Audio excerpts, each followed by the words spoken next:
देखिए, आज हम लोग का एक नया टॉपिक है इलेक्शन कमीशन। आपका जो सिलेबस है इसके अकॉर्डिंग इलेक्शन कमीशन और कुछ रिफॉर्म्स फॉर इलेक्शन, तो ये आपका सिलेबस के अकॉर्डिंग हम लोग को पढ़ना है, ना कि कॉन्स्टिट्यूशन के अकॉर्डिंग, क्योंकि कॉन्स्टिट्यूशन में पॉलिटिकल साइंस का सिलेबस है ना। प्रफुल्ल रजत ने ज्वाइन नहीं किया, हम लोग के लिए हिंदी पर फोकस रहता है।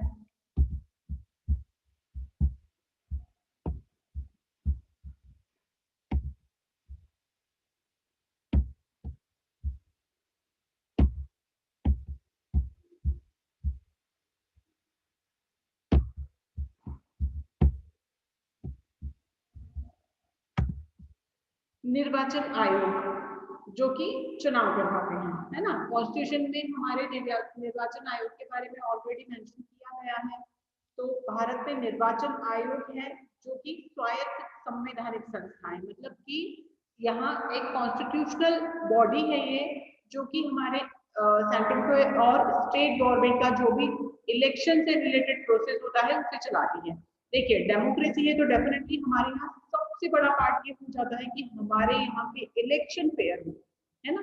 जो चुनाव किए जाते हैं वो फेयर हो, इसीलिए एक ऐसी बॉडी होनी चाहिए या ऐसा एक निकाय हो जो कि इन इलेक्शन को फेयर करवा सके, क्योंकि जो भी कुछ है इसी पर है, डिपेंड करता है। हमारे वोट हमने किसे दिया है, क्या उसे ही मिला है, या हमने हम जिसको फेवर करना चाहते थे तो क्या वही मेजोरिटी में आया है। तो ये कब हो पाएगा, जब इलेक्शन फेयर हो। अब अगर इलेक्शन ही फेयर नहीं होंगे, या जो निर्वाचन आयोग है वो ही अपने राइट्स के अकॉर्डिंग काम नहीं कर पाता, अपने पावर्स के अकॉर्डिंग काम नहीं कर पाता, तो फिर हमारे लिए जो डेमोक्रेसी है सीधे उस पर अटैक है एक तरह से।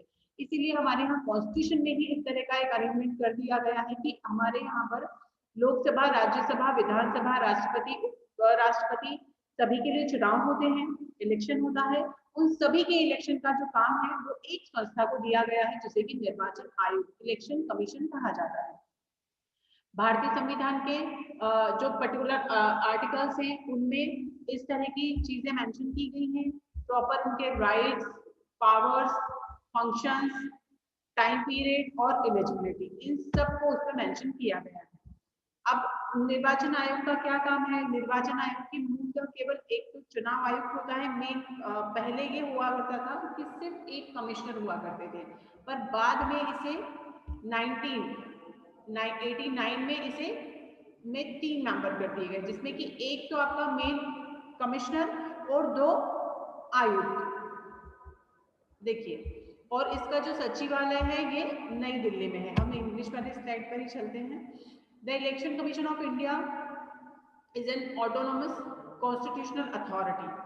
हमारे यहाँ कॉन्स्टिट्यूशन में नेशनल और स्टेट के जो इलेक्शन है उनके लिए एक ऑटोनोमस कॉन्स्टिट्यूशनल बॉडी बना दिया गया है, जिसे कि इसके नाम से जाना जाता है। ये चीजें हो चुकी हैं already. The commission was established in 1950 and originally only had a chief election commissioner. 2 additional commissioners were appointed to the commission for the first time on 16 October 1989, on the eve of the 1989 general election, but they had a very short term ending on the 1st January 1990. The Election Commissioner Amendment Act 1989 was adopted on 1st January 1990, which turned the commissions into a multi-member body. A 3-member commission has been in operation since then. The decisions by the commission are made by the majority vote. The chief election commissioner and the 2 election commissioner, who was usually retired ISS officer, draw salary and allowance as per those of the judge of the Supreme Court of India as per the Chief Election Commissioner and the Election Commissioner Condition of Service Rule 1992। पहले एक commissioner हुआ करते थे, then बाद में उसमें change किया गया, 2 कमिश्नर हुए, और पर्टिकुलर समझ आ ही गया होगा कि एएसआई ऑफिसर्स जो होते हैं रिटायर्ड, उनको इस पर अपॉइंट किया जाता है, और सारी चीजें उनकी सैलरी वगैरह सब किस तरह से होती है, सुप्रीम कोर्ट ऑफ इंडिया के जिस तरह के उस तरह से होता है। और यहाँ पर अब हमारे पास क्लियरली है कि वी हैव 3 मेंबर का ये बॉडी है जो कि विद पावर्स काम करता है। इसका जो मेन जो स्थापित है, संस्था है, वो है न्यू दिल्ली में। The election commissioner are assisted by deputy election commissioner who are generally IAS officer. अभी देख लीजिए आईएएस ऑफिसर का पोस्ट कितना इम्पोर्टेंट होता है ना। अगर सिविल सर्विसेज की आप लोग तैयारी करिए तो आप लोग देखिए कि आप कहाँ तक पहुंच सकते हैं। They are further assisted by the Director General, Principal Secretaries and Under Secretaries. तो ये एक तरह का बॉडी बताया गया है कि हमारे यहाँ पर इलेक्शन कमिश्नर का बॉडी का जो पैनल होता है वो किस तरह से काम करता है, और उन्हें जो पावर्स और राइट्स दिए गए हैं वो कहाँ दिए गए हैं, हमारे कॉन्स्टिट्यूशन में दिए गए हैं। तो यहाँ पर एक फेयर इलेक्शन के लिए देखिए इतना सब डिस्कस करने के साथ मेन जो पर्पस है वो ये है कि फेयर इलेक्शन के लिए यहाँ पर इतनी चीजों को फोकस किया जाता है, इतने सारे राइट्स उन्हें दिए गए हैं कि जो भी बेसिक प्रॉब्लम्स जब इलेक्शन के दौरान आती हैं तो उन प्रॉब्लम्स को सॉल्व किया जाए। और पूरा, क्योंकि हमारे यहाँ पर तो पूरा का पूरा स्ट्रक्चर ही किस पर बेस्ड है, डायरेक्ट इलेक्शन पर बेस्ड है। अब अगर डायरेक्ट इलेक्शन होते हैं तो दे शुड बी फेयर। कहीं भी ऐसा नहीं होना चाहिए कि अगर होता है हम लोग इलेक्शन के टाइम पर सुनते हैं कई सारी प्रॉब्लम्स हम फेस करते हैं, अभी सारी वो प्रॉब्लम हम लोग डिस्कस करेंगे। इसीलिए ये बहुत बड़ा इंपॉर्टेंट पार्ट हो जाता है हमारे कॉन्स्टिट्यूशन का कि हमारे यहाँ पर खुद का एक इलेक्शन कमीशन है जो कि इस तरह के लोकसभा, राज्यसभा, विधानसभा हर तरह के इलेक्शन को प्लान करता है। अब सबसे मेन चीज एक और है इसमें, रिमूवल फ्रॉम ऑफिस। क्या किसी भी चीफ इलेक्शन कमिश्नर को हटाया जा सकता है?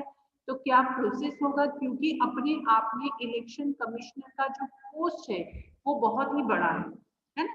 सभी को क्योंकि कोई छोटी चीज तो है नहीं, मतलब आप जिस पोजीशन पे हैं वो पोजीशन इतना हायर है कि उससे आवाज आ रही है सभी को? Yes ma'am. इलेक्शन कमिश्नर का जो पोस्ट है वो इतना मेजर है और मतलब इतना पावरफुल है कि अगर अब यहाँ कोई व्यक्ति है और अगर वो किसी मेला प्रैक्टिस में है या मिसकंडक्ट करता है, देन फिर क्या, कैसे उसे हटाया जाए? देन इसके लिए भी एक प्रोसेस है। The chief election commissioner of India can be remove from their office similar to the removal of the जज of the supreme court of India. क्या प्रोसीजर होता है सुप्रीम कोर्ट ऑफ इंडिया के जज को रिमूव करने का? Anyone can speak up?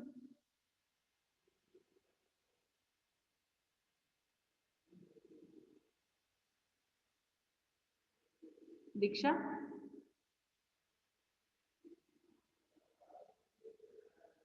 Preksha?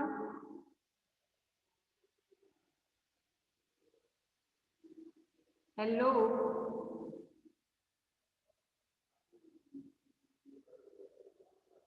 Impeachment नाम सुना है किसी ने?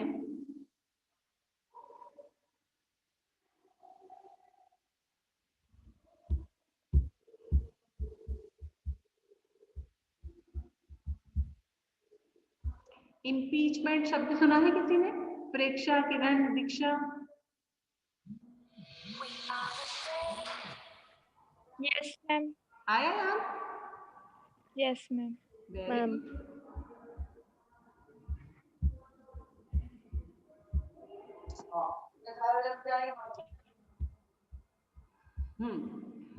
तो supreme court of India which requires a resolution passed by the Parliament of India at 2/3 majority in both the Lok Sabha and Rajya Sabha on the grounds of proved misbehavior or incapacity.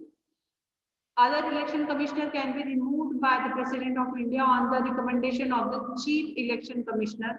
A Chief Election Commissioner has never been impeached in India.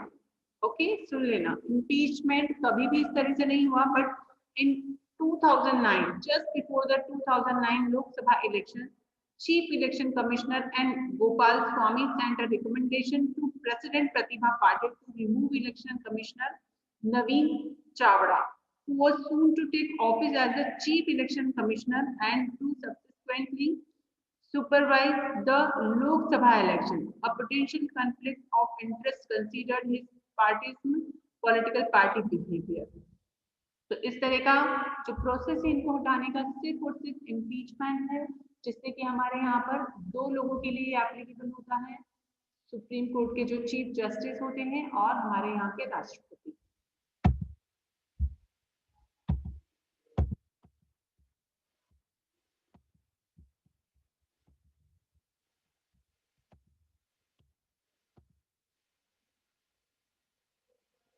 Electoral reform in India, Indian polity. अब देखिए ये main आपका topic है। Election जो commission है हमारा, उसके बारे में आपको शॉर्ट में ब्रीफ करना है कि हमारे यहाँ इलेक्शन कमीशन क्या होता है, इलेक्शन कमिश्नर क्या होते हैं। तो अभी शॉर्ट में जैसे हमने डिस्कस किया कि हमारे यहाँ पर एक कॉन्स्टिट्यूशनल बॉडी है, 3 मेंबर होते हैं, उनको रिमूव किस तरह से किया जाता है, पर्टिकुलर इन सेक्शन आर्टिकल्स में उनको राइट्स दिए गए हैं और वो इस तरह से काम करते हैं। बट मेन जो हमारा प्रॉब्लम है वो है कि क्या यहाँ पर किसी तरह के रिफॉर्म्स की जरूरत है, क्या हमारे पास एक प्रॉपर बॉडी है, सिस्टम है, पावर्स है, अथॉरिटी है, रूल्स है, रेगुलेशंस है। Still we are facing major problems regarding election. Then why, और अगर है तो उन्हें कैसे दूर किया जाए। तो यहाँ पर सबसे बड़ा, क्योंकि बहुत बड़ी डेमोक्रेसी है, जैसे मैंने कहा कि इतना बड़ा हमारा कंट्री है, छोटे से छोटे सरपंच का चुनाव से लेकर बड़े मेजर इलेक्शन तक, सेंट्रल लेवल तक सारे के सारे डायरेक्ट इलेक्शन होते हैं। तो यहाँ फेयर इलेक्शन होना बहुत जरूरी है, जो कि नहीं हो पाता। तो उसके लिए कई तरह के रिफॉर्म्स की जरूरत है। और इसीलिए देखिए, इसके लिए स्पेशली बार बार इस तरह की चीजें डिस्कस की गई हैं और इन generally accepted that while the first 3 general election were held in a free and fair manner, plummeting of standard started during the 4th general election in 1967. Many consider the electoral system in the country as the basis of political corruption. Agree? In the next section, we will talk about the challenges of regarding this issues in electoral political in India. अब क्या क्या major issues है पहले हमारे लिए, अगर basic rule होता है ये किसी भी चीज को स्टडी करने का या उस पर रिसर्च करने का, कि अगर हम किसी चीज का सोल्यूशन चाहते हैं तो सबसे ज्यादा जरूरी है कि पहले हमें उससे रिलेटेड प्रॉब्लम पता हो, है ना। अगर हम रिफॉर्म्स चाहते हैं कि हाँ इलेक्शन कमिश्नर, हमारे जो यहाँ जो चुनाव का जो पद्धति है वो गलत है, कई सारे उसमें गलत चीजें होती हैं, तो उन्हें दूर करने के लिए पहले हमें वो गलत चीजें पता हो, प्रॉब्लम्स पता हो, देन हम उसका सोल्यूशन कर सकते हैं। तो अभी सबसे मेजर प्रॉब्लम हमारे यहाँ का क्या होता है, waste of money and money power. मतलब कि इतना ज्यादा पैसा, अभी आप लोग देख रहे हैं कई जगह पर चुनाव होने वाले हैं और आप सभी लोगों को पता होगा कि already we are facing corona, है ना। उसके बावजूद भी पॉलिटिकल पार्टीज पूरी तरह से इन्वॉल्व हो गई हैं चुनाव में और उनके लिए कोरोना नाम की कोई चीज नहीं है। क्यों? क्योंकि यहाँ पर वोट बहुत मैटर करता है उन लोगों के लिए, तो उसके लिए पानी जैसा पैसा बहाना सबसे बड़ा हमारे यहाँ प्रॉब्लम है। इसीलिए आप लोगों को पता होगा कि आचार संहिता जब लगाई जाती है, इवन चुनाव के दौरान पॉलिटिकल जो भी लीडर्स होते हैं उन लोगों पर एक रिस्ट्रिक्शन भी लगाया जाता है कि इतना अमाउंट ही आप खर्च कर सकते हैं, इससे ज्यादा नहीं। और ये सबसे बड़ा प्रॉब्लम है कि लाखों करोड़ों अरबों रुपया चुनाव में कैंपेनिंग में खर्च किया जाता है, पब्लिक एक्टिविटीज में खर्च किया जाता है, जो कि इतना बड़ा एक्सपेंसेस वाला पार्ट है कि अगर उसे कहीं और पर्टिकुलर ऐसी जगह पर लगाया जाए, गरीबी में या बेरोजगारी में या किसी तरह के इंडस्ट्रीज में, तो शायद वो पैसा बहुत काम आए। फिर इस तरह के देखिए वायलेशन हुआ या करप्शन हुआ, बूथ कैप्चरिंग हुआ, ये सारी चीजें इनलीगल ऐसे इंसिडेंट्स जो कि जनरली हमारे यहाँ के इलेक्शन में हर जगह, आई एम नॉट टेलिंग कि हर जगह होता है, बट जहां पर इस तरह का एक होता है बाहुबली वाला कॉन्सेप्ट, सुना होगा आप लोगों ने, यूपी में बहुत ज्यादा सुना है किसी ने? यूपी बिहार में बाहुबली वाला कॉन्सेप्ट है। तो वो एक तरह का ऐसा पावर कि अगर आप स्ट्रांग हैं, देन लोगों के एक फियर, उस फियर के कारण जो लोग बदल जाते हैं, बहुत ज्यादा वायलेंस होता है, उस तरह का हमारे यहाँ पर आज भी ऐसे छोटे छोटे एरियाज ऐसे हैं, इवन कुछ ऐसे नक्सल एरियाज हैं जहाँ पर कि लोग वोट डालने ही नहीं चाहते हैं। तो कई ऐसी बेसिक प्रॉब्लम्स आज भी इंडिया में इलेक्शन से रिलेटेड है।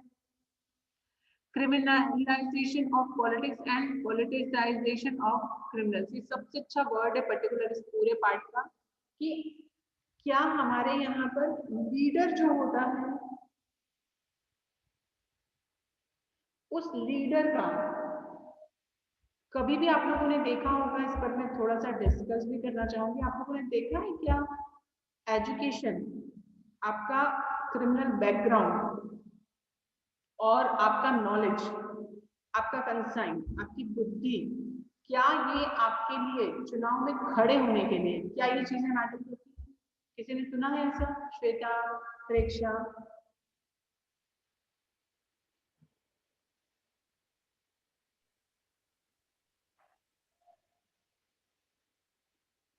अनुष्का,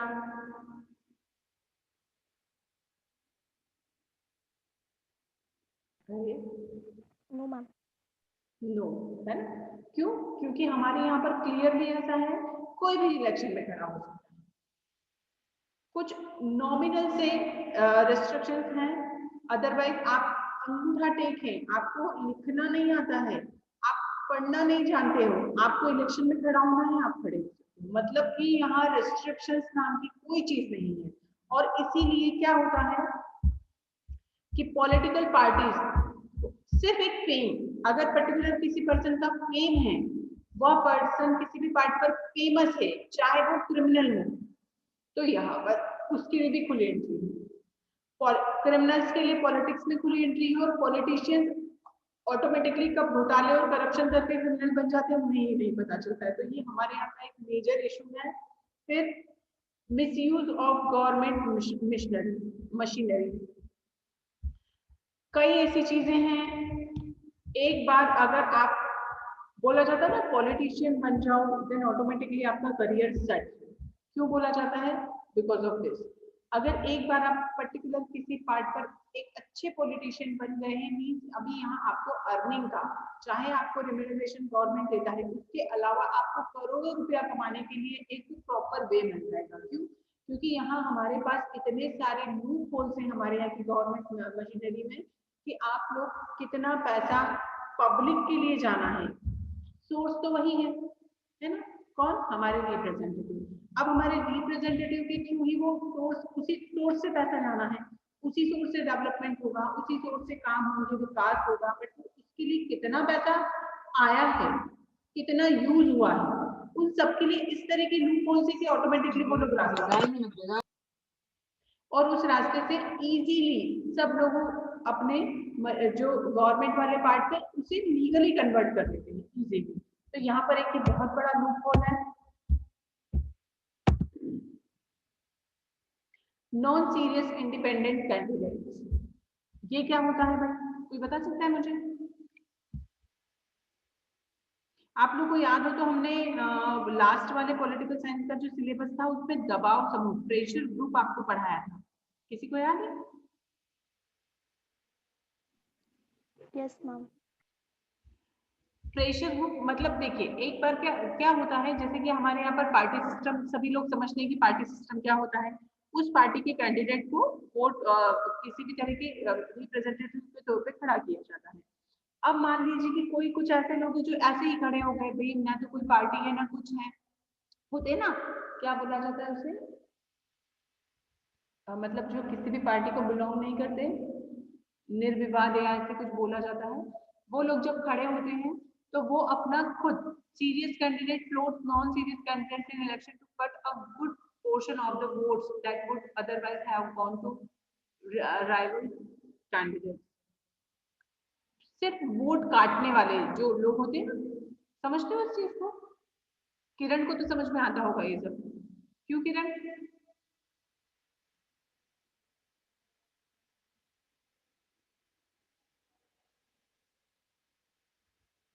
पता नहीं क्या आवाज ही नहीं आती आप लोगों को आजकल।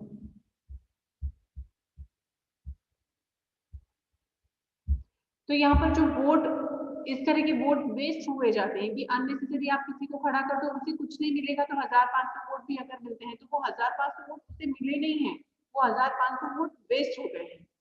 फिर कास्टिज्म सबसे ज्यादा, अब जैसे मैंने बोला कि पर्टिकुलर एक ही कास्ट से किसी छोटे एरिया की अगर हम बात करें, एक ही कास्ट से दो लोग खड़े हुए, में डेफिनेटली क्या होगा, कास्ट के नाम पर वोट बढ़ जाएंगे, तो किसी को भी फेयर इलेक्शन तो हो नहीं पाएगा, क्योंकि क्या हुआ यहाँ पर कैंडिडेट्स ना तो लिमिट है, ना कैंडिडेट्स के लिए किसी तरह का एक क्राइटेरिया है।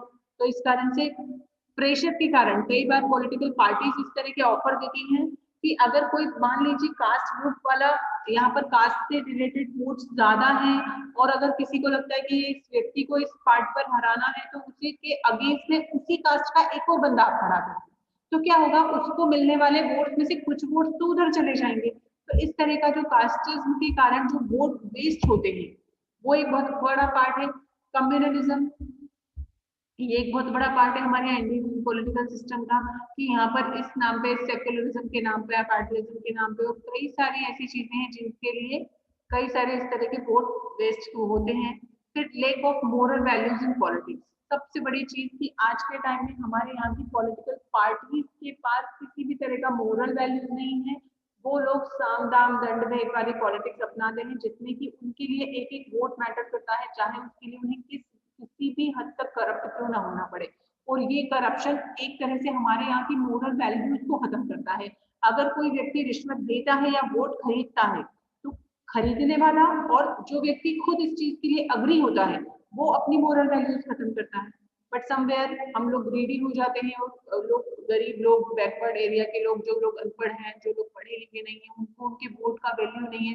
1000 रुपए में एक शराब की बोतल में, एक साड़ी में, पायल में, इस तरह से तो एक एक वोट खरीद लिया जाता है। तो ये जो वोट हैं, ये मोरल वैल्यूज में करप्शन को इन्वॉल्व करके मोरल वैल्यूज तो आप कम करते ही करते हैं, साथ ही आप वोट वेस्ट करते हैं। लोअर, अब यहाँ पर ये जितनी भी चीजें हैं, इन सब की को कंट्रोल करने के लिए कुछ रिफॉर्म्स बताए गए हैं। इसके अलावा और कई सारी चीजें हैं जो डिस्कस की जाती हैं, की जा सकती हैं, पर्टिकुलर प्रॉब्लम्स ऑफ इलेक्शन से रिलेटेड कई ऐसी चीजें हैं। अब पर इन सब, इसके अलावा कई ऐसे रिफॉर्म्स भी बताए गए हैं जो कि इससे रिलेटेड हैं, जैसे लोअरिंग ऑफ वोटिंग एज। इसमें ये चेंज किया गया था कि आपकी जो एज है, जो 21 से लेकर 18 ईयर किया गया। Deputation to election commission,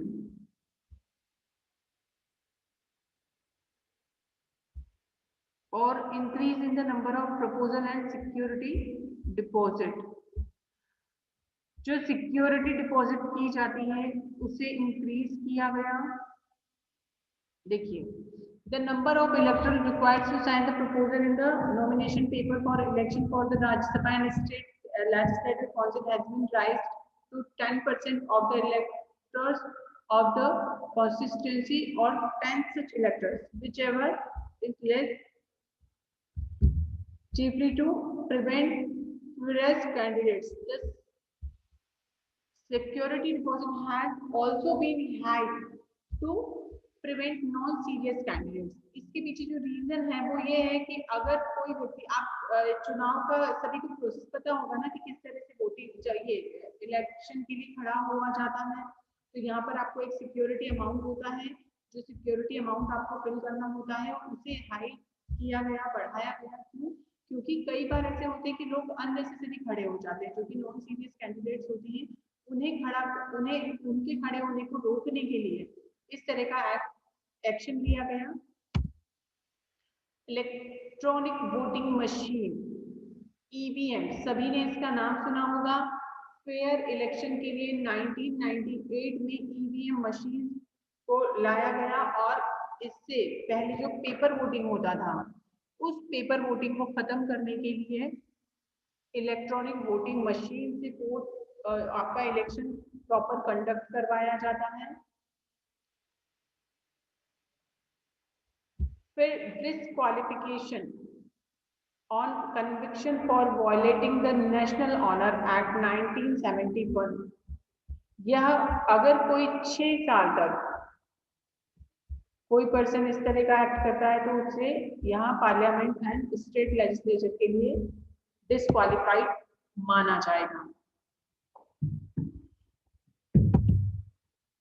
death of the consisting candidate, तो इसके लिए भी फिर रूल्स बनाए गए हैं कि अगर किसी पर्सन का डेथ हो जाता है तो उसके लिए क्या प्रोसीजर होगा in the disease candidate however was set by the recognized national or state party, then the party concerned will be given an option to nominate other candidate within the 7 days of the issue of the notice or to that effect to the party concerned by the election commission. In the prohibited, it is prohibited by the law to go to or near a polling booth bearing arms. This is punishable by imprisonment for up to 2 years. On poll days, employees of organization gets a paid holiday, and violation of this punishable by a fine. Prohibition on sale of liquor. सबसे खास चीज, no liquor or other intoxicants shall be sold or given or distributed at any shop, eating place or any other place, whether private or public, within a polling areas during the period of 48 hours, ending with the hours fixed for the